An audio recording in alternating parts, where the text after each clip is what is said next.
There you go, everybody. I'm about to chow down into a beautiful beef schnitzel with egg, onion rings, bacon, chips and salad here at the Eldorado Tavern in Eldorado, Victoria, just outside of Wangaratta. And I tell you, this looks absolutely bloody delicious. And I'm going to chow in. So, enjoy. G'day everybody, Tim here for Beef It Up Australia and Let's Get Rural. And we're in a beautiful little town where the roads used to be paved with gold. Eldorado in northwest Victoria, not far from Wangaratta. And we're at the McAvoy Tavern with a lovely Kelly. How are you, Kelly? Good, thank you. How are you? Very well, thank you. How long have you been here? Nearly 2 years. Nearly 2 years? Yeah. So not quite? No, yeah, 2nd of December, 2 years.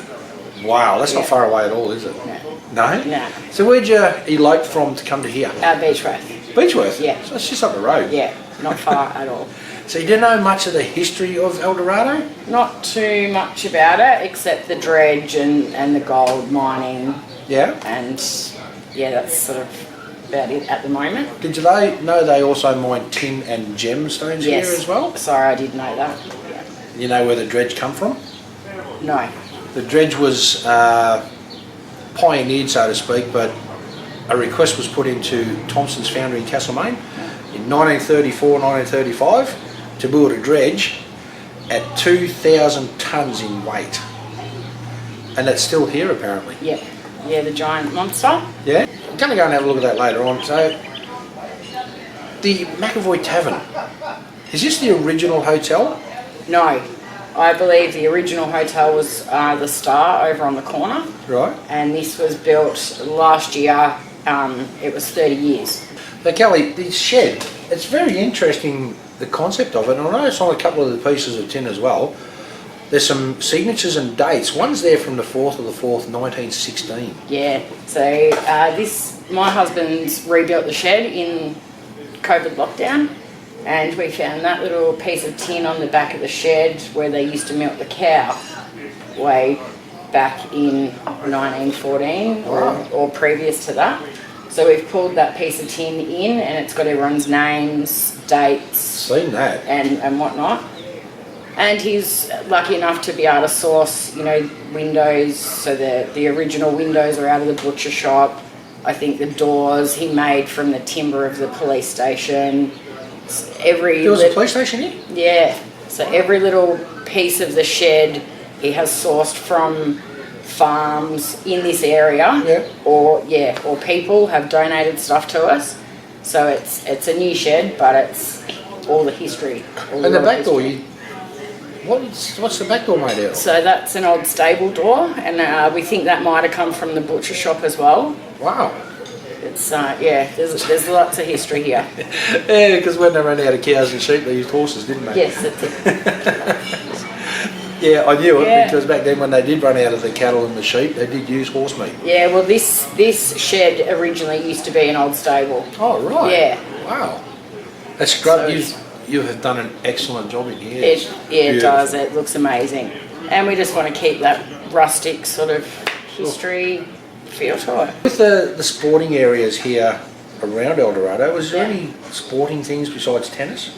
Not really. They used to be big with their footy and sort of horse racing and stuff on the oval, but there's sort of no sporting. Tarrawingi football or North Wang football and sort of Beechworth, but there's not a lot of sport. So no cricket? No, nothing. So what do all the young ones around Eldorado do for fun and take their mind off being of boredom and things like that? There's not a lot of young ones around Eldorado. A couple of young kids, but they just ride their push bikes and sort of swim in the top cut, and other than that, sort of not too much. Yeah. Eldorado is one of the few surviving towns of authenticity left in Australia. Yeah. A lot of the architecture is still here, the original architecture. Yeah. It is. Yeah. So what brought you all the way from Beechworth to Eldorado besides a car? Well, I always had a dream to own a pub when I was young, and then sort of always worked in hotels. Then this one popped up for lease, and I sort of had my heart set on it. It's not a pub, it's something else down here. Yeah, the beer garden's amazing, and then sort of finally got my husband to come down and have a look. So we took the lease, a 17.5-year lease on, and then last Friday, during COVID, we'd obviously proved ourselves to the landlords and the community, and they offered us to buy the freehold. Wow. So as of last Friday, we're now the owners. So now you own it and you're going to lease it out, or you're going to stay? No, we're going to stay here. Yeah, we love it. Seriously, love it. As I said, it's a beautiful, quiet little town. Great community. You know, during COVID, they've really looked after us. Yeah. In return, obviously, we've looked after them, so we've really supported each other. So the good thing about a little town like this is there's no Pizza Hut takeaway, there's no McDonald's, there's no KFC, there's no Hungry Jack's. There's and the community bands together. Yep. So what are some of the things that, because mental health is a main issue, especially through the last 18 months, 2 years. Yep. What's some of the things that the community does to help each other get through the hard times? Sue and Howard from the pottery shop have been up a couple of times and paid for sort of 20 coffees at a time just to give out to people. And I think, you know, it's a pay it forward.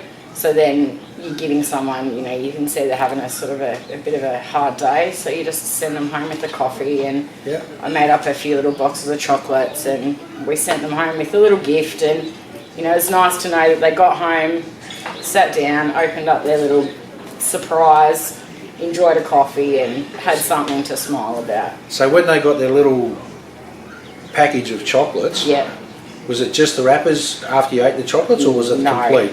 No, I put some stones in the wrappers. do have to have a sense of humour, don't you? You do, yeah. And at the moment, I think, you know, as I've been told, sort of we've been the glue that's kept the community going through this hard time. Because it's the post office, the general store, and the tavern all in one. And the tavern all in one. Yeah. So it's a central hub for the community, isn't it? Yeah. And there's nothing else in Eldorado. So we've got the fuel, the newspapers, the milk, the bread, the takeaway, the mail, and it's good because there's no letterboxes, so everyone has to come in to the post office at least once a week to check their mail. So you get the routine, and you know you'll only see them every couple of days, but if you don't see them, you sort of start to worry and wonder where they are. So make inquiries to make sure they're okay. Yeah. We all just sort of look after each other, and that's the thing about community, isn't it? Yeah. Especially a tight-knit community like Eldorado. Yeah. And you get a lot of visitors here too, don't you? Yeah, a lot lately. Yeah. A lot. Besides coming to check out the scenery and everything else, they're also coming for the fantastic service too, aren't they? Yeah. Food here at the moment, we've got a brilliant chef. People are travelling a long distance to come and sort of see the changes we've made, the food, the hospitality. I can vouch for the food. I had a beautiful beef McAvoy palmy. Yes. Oh, and half of Anita's as well. Yeah. And as you can tell, no, it was absolutely delicious, and the relish instead of the palmy sauce. Yeah. Beautiful. She makes everything herself in the kitchen from scratch. We're very lucky. I think we hit the jackpot when we... I'd rather make things from ingredients instead of scratch, but... Oh well, it's probably easier with ingredients, I would say, wouldn't it? Yeah, it would be. So during winter, how cold does it get here? Fairly cold. Does it snow? Not that I'm aware of. It hasn't in the last sort of 2 winters that we've been here, but it has been cold enough to snow. Yeah. Alright. So I know you're a busy lady, and I know you need to get back to work. There's just one more question I want to ask you, and it's probably the hardest question you've ever been asked before. Yeah. What does community mean to you? Oh wow. Community is your heart. Community is everything to me. Without the community, we wouldn't still be here. They've looked after us. Yeah. It's something else, I tell you. Community is everything. Yeah. It's family. It is, yeah. It's more than family, and we've been so lucky that they've allowed us to be part of their community. And now, permanently, yeah. Definitely, yeah. And I can see just by some of the locals as well as some of the people that are coming in, you've made a hell of a difference to this town. Oh yeah, I think this town's made a big difference to me as well. The support that we've got, everyone's so friendly, and yeah, I love it. Absolutely love it. Yeah. Right, Kelly, we're going to let you Very go lucky. back to work now because your daughter's probably in there pulling your hair out. Yeah, she's close to it, I think. Thank you very much for the chat today, Oh, Kelly. no worries. Thank you. You're welcome. It's been an honour. Good on Yeah. you. Thank you. Cheers. G'day everybody. Tim here again for Beef It Up Australia and Let's Get Rural. And we're still in the beautiful little town of Eldorado, 20 odd K out of Wangaratta. And we're at the old primary school, which is now the museum. And here with one of the proprietors, Sue. How are you, Sue? Yeah, great, thank you. So what's the main history of Eldorado? Because I heard and read that David Reed was the first settler here when William Baker got here. Was actually here before William Baker in 1840.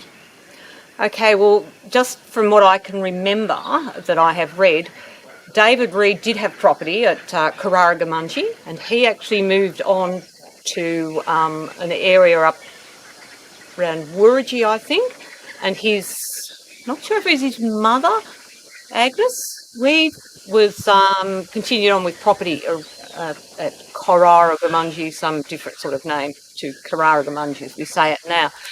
So they were here in that period of time, but when William Fury Baker came out to Australia, he actually bought an area called Chiltern Park, which is up near Chiltern. Right. And he decided it was obviously his Eldorado, and he renamed it as Eldorado Park. And it was then eventually divided into Eldorado East and West. Miners would come down the creek through the Woolshed Valley and to Eldorado Flat and to the Eldorado, which was more about the beauty and the loveliness of the area, not particularly the gold or the golden one, which is what Eldorado actually means in Spanish, Yep. the golden one. So it's a little bit of a mix of what that actual story might be. You know, there could be a link back to William Fury Baker. The Reedy Creek was Reed's Creek, and there is parts of it still called Reed's Creek further up towards Beechworth, Wurrigi area. So you're a born local? I wish. No, I'm a Ballarat person. Well, see, you're the opposite end of the scale. I am not. I'm not local because I've only been here for about 46 years. Yeah, you're not local until you're... Born here. Yeah. So, yeah, we found that out from a few places we've been to over the last couple of years. But yeah, it doesn't matter how long you've been there, unless you're born there and die there, you're not a local. I think that's changing a little bit around here now. There's so many people who have, been living here for quite a long period of time, and not as many families anymore that actually have that significant family history. Local children go to the Carraragumunji School, which is about 5 minutes up the road from here. Mm-hmm.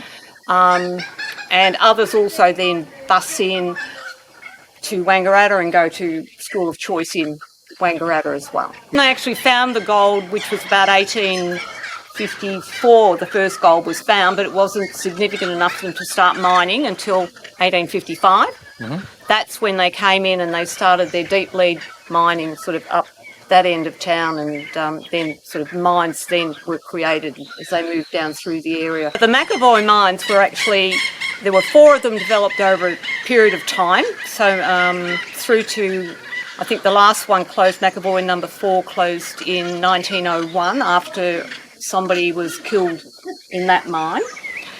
The McAvoy 3 in 1895, 6 men were killed in the inrush of mud that sort of took place because all of these mines were along the creek, and yes, there were huge issues with flooding and problems with it, but all of the initial mines in Eldorado up to the late 1890s were deep lead mines, and then the Cox Pioneer mines started.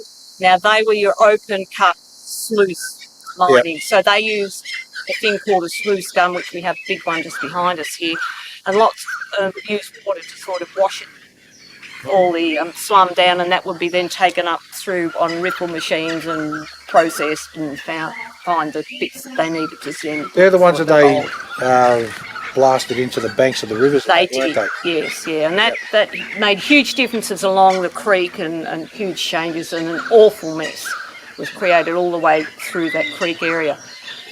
That was till about 1940s. In the meantime, in 1934, Nothing to do with McAvoy at all, but the Cox Eldorado Gold and Tin Mining Dredge Company was formed, and that's right. They're the company that actually then had the dredge built, and it was commissioned to start officially in 1936. That's right, because McAvoy's, they were one of the first major mining companies to actually come in and do the deep seam mining that the miners back in the 50s and 60s deemed too dangerous to do. Yes. And the Cox Mining Company came through in the 1930s, and they're the ones that employed Thompsons to build the dredge. And the Cox Mining Company also, because they were, that was named after John Cock, who was a mine manager for the Cock Pioneer.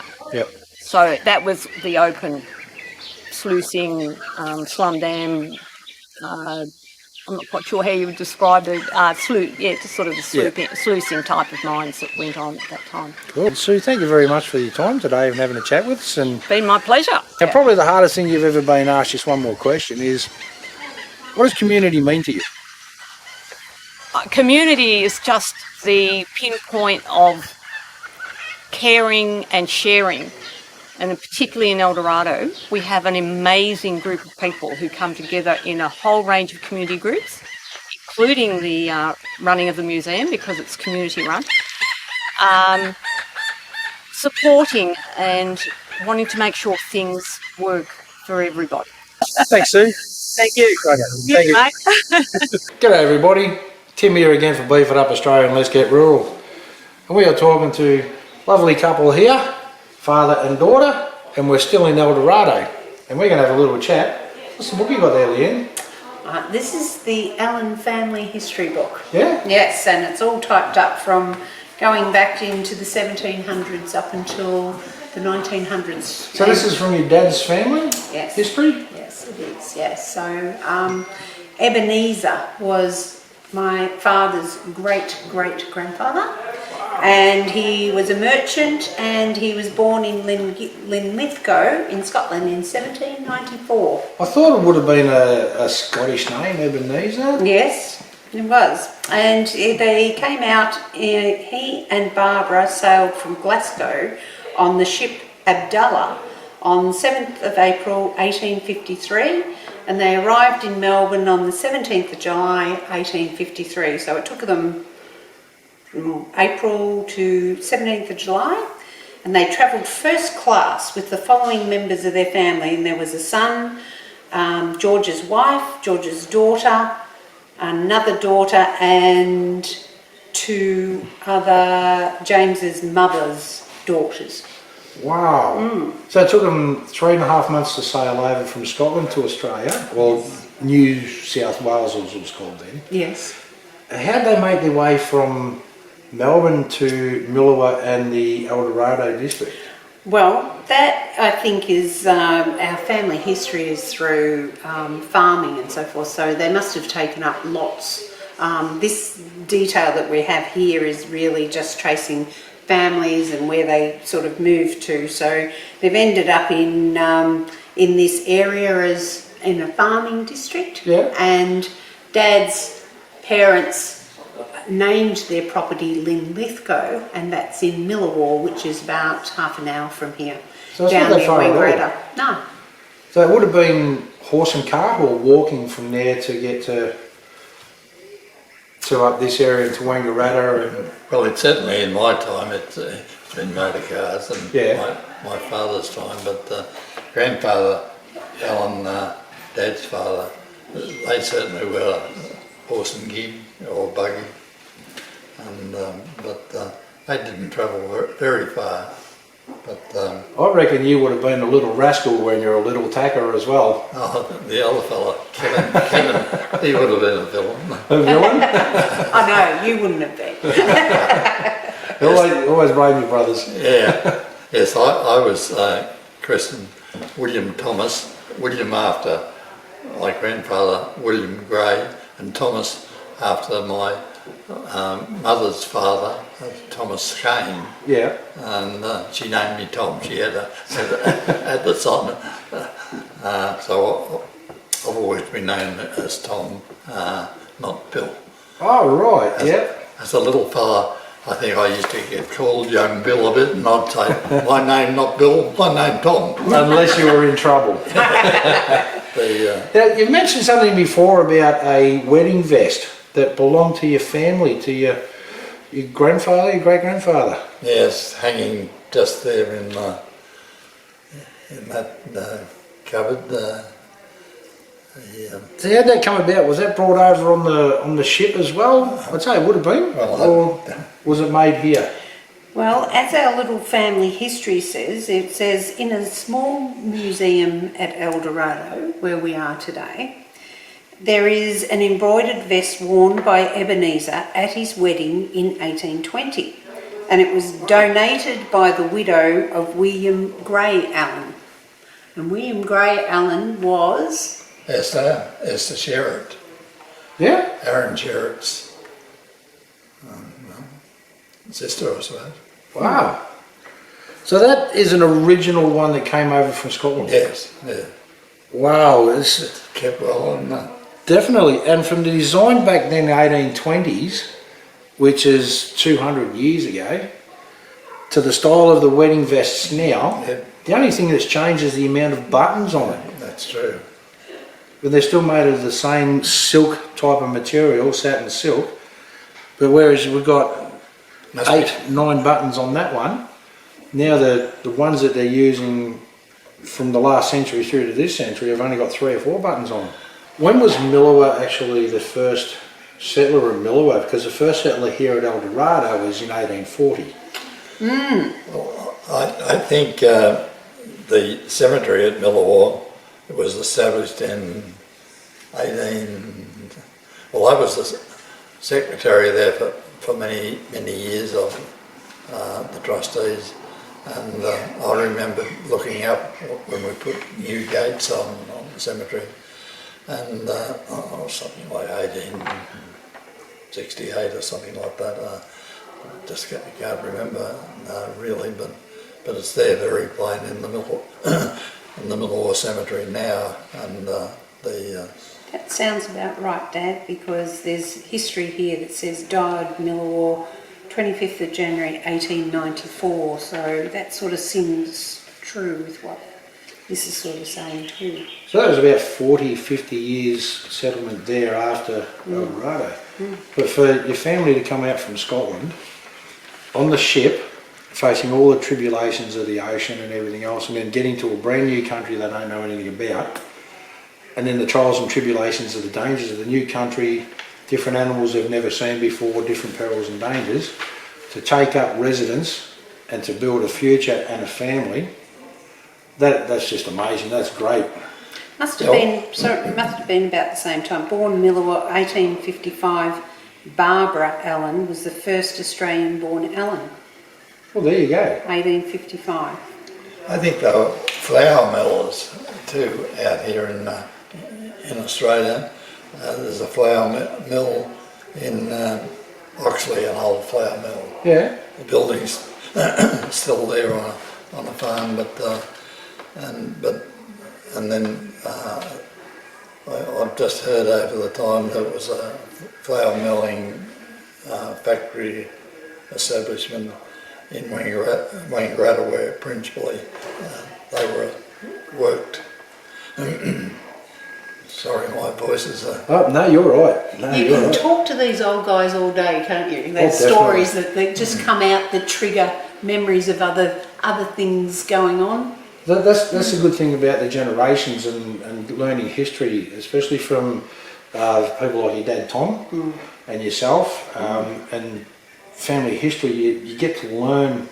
That's what history is all about. Yes. You get to learn where they come from, how they were, how they settled, what they did, what they not offered the community but helped build the community. Yes. And that's the good thing about talking to gentlemen like Tom and talking to people like yourself.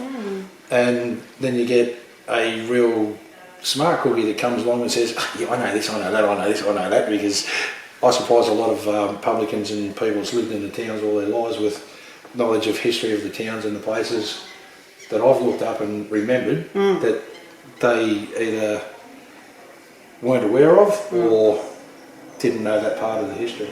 And that's very true, because we actually have fractions of the family that moved over to Western Australia, and they have a different story. And Mum was actually in Wangaratta, and she was talking to a shop assistant who was in a jewellery store. And when Mum was paying for the item she bought, she said, "Oh, you're an Alan," and she noticed his name tag, "And you're an Alan AN," and he goes, "Oh yeah, but we're not related to you." And he started, and he said, what makes you think that? And he said, "Oh, we're from Western Australia." And in the story here, there's a story about an Alan, and they used to call him shark bait, because he used to go swimming in the sea, and he'd take actually people out swimming. And the guy in the shop said, "Well, how do you know that?" And he goes, "Because it's in our family history book." Yeah, some people just want to change things and say we're not related. Yeah. But yeah, no, but it's been a pleasure talking to you, Leanne, and to you, Tom, and to get some of the history of your family and the vest, and it's actually an original vest. That's been fantastic. Thank you very much. Thank you. It's been lovely meeting you both. You're welcome. Thank you very much.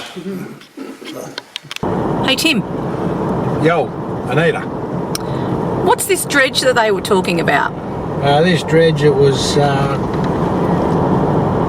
prerequisited by a company back in 1935, and they brought it across land. 2,000 plus tonnes of dredge. Wow. And what's a dredge? A dredge is something that usually used on a creek or something like that to dredge the bed of the river and the banks for gold and gemstones and things. Oh, we should have brought a detector out with us. I've got you detect anything. Can we go and have a look at one? Can we go and have a look at the famous dredge? Yeah, I reckon we can. You know where it's from? It's down the road here. No, not where it is. I saw the sign coming in. Where it's from. Oh, I don't know. Overseas? England? Nope. Locally sourced and produced in Castlemaine, Victoria. Oh, fair income. Thompson's Foundry in 1935. Wow. There we go. So, yep, 1935 Thompson's Foundry built it. This is a cool little town, isn't it? It is a great little town. All right, let's go and Let's go and have a squidge at the dredge. see if we can find some gold, eh? Won't find any gold on the dredge. No? No, but apparently there is still gold in that around here, but it's been a long time since anybody's found something, so. Well, there you go. All right.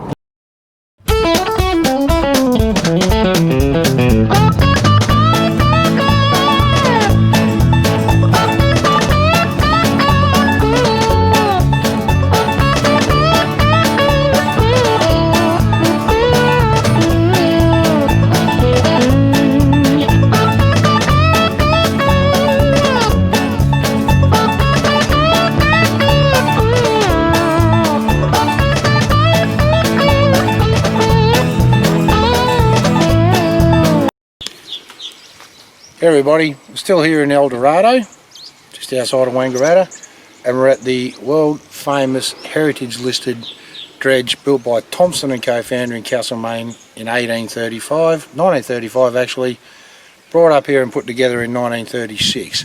It's over 2,000 tonnes, and in 12 months or so when it was on operation, well, 18 years actually, 2.2 tonnes of gold this dredged out of just this area here. So come with me and have a look. Beautiful and quiet out here, a lot of nature.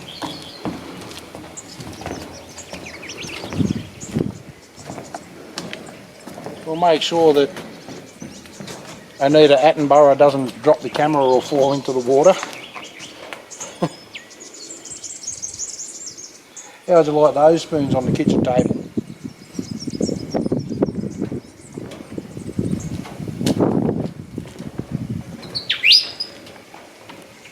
Back in the early 1930s, this is a piece of engineering marvellous. It's how many people could design and build this these days like this? Back then it was a marvel piece of machinery. Big thick cables, wheels for the cables to run through. and the buckets. There was quite a few of them. And back when this was in operation, they ran 3 shifts a day, between 5 and 13 people per shift to run the dredge and to operate it. But all in all, that's not including the ones that were on the shore, like the mechanics and the engineers and the people in charge. All in all, they employed something like 78 people to keep this dredge working both onshore and offshore in the water. And watch your head. And the control room.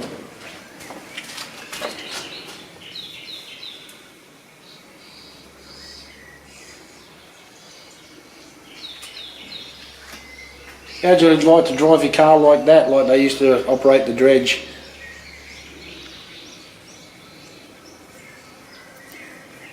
And they had their own little pot-belly fire to keep them warm during winter, with no glass.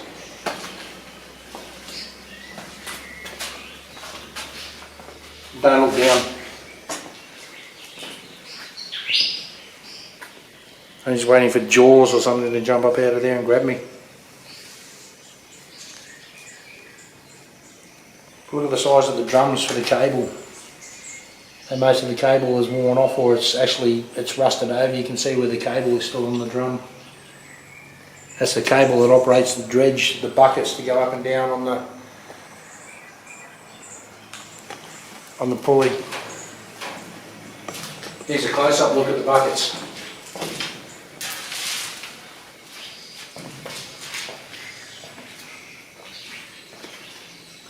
This is marvellous. Have a look at this close up and you can see it goes all the way up.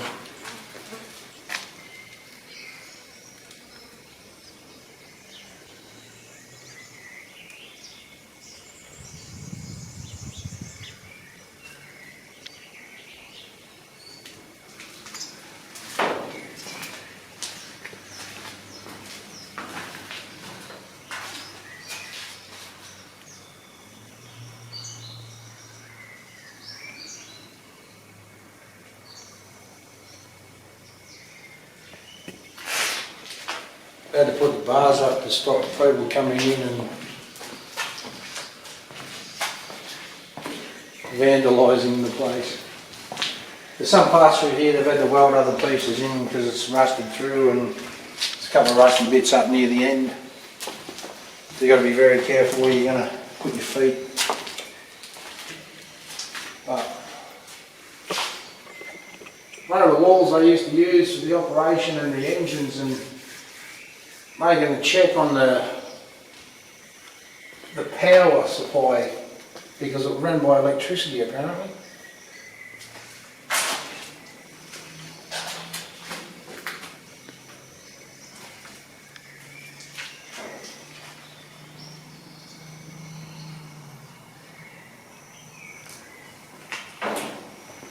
Don't step on these pieces.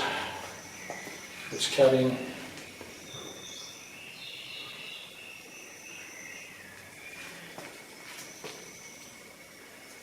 It's good depth, isn't it?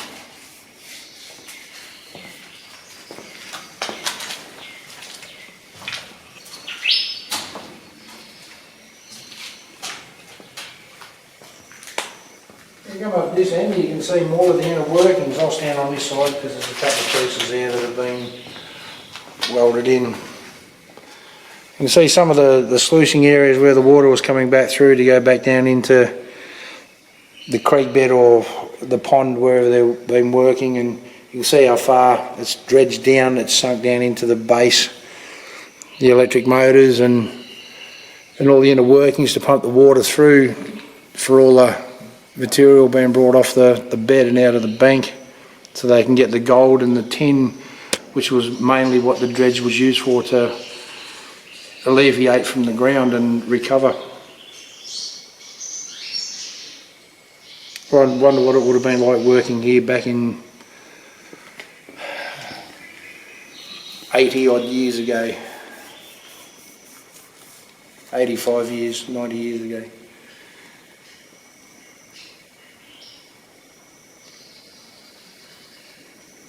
Marvellous piece of machinery for back in the 1930s. So it was. And Thompson's Foundry. Very well put together. Piece of history. With 2.2 tonnes of gold.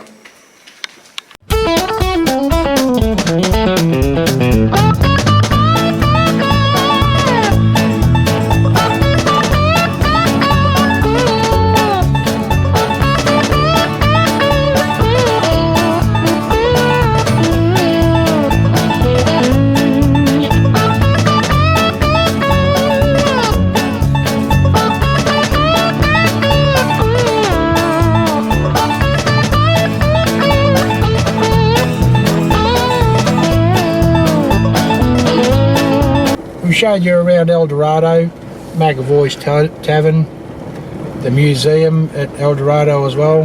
At the museum we spoke to the lovely Sue, we spoke to the lovely Kelly at the Tavern. We've just been out to the famous dredge, which is World Heritage listed. It was built by Thompson's Foundry in Castlemaine in 1935 and brought out here 1936. Eldorado, beautiful little town.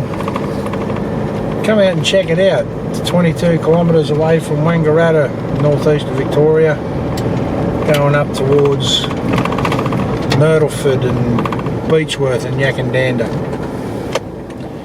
Come up here, show the locals your support. Get out, you want to go for a good bike ride or a drive around in your car with your family or as a group. Get on up to Eldorado in northeast Victoria. Very friendly people, friendly staff, beautiful meals, cold beer, and lots to see and do. Till the next one. Cheers.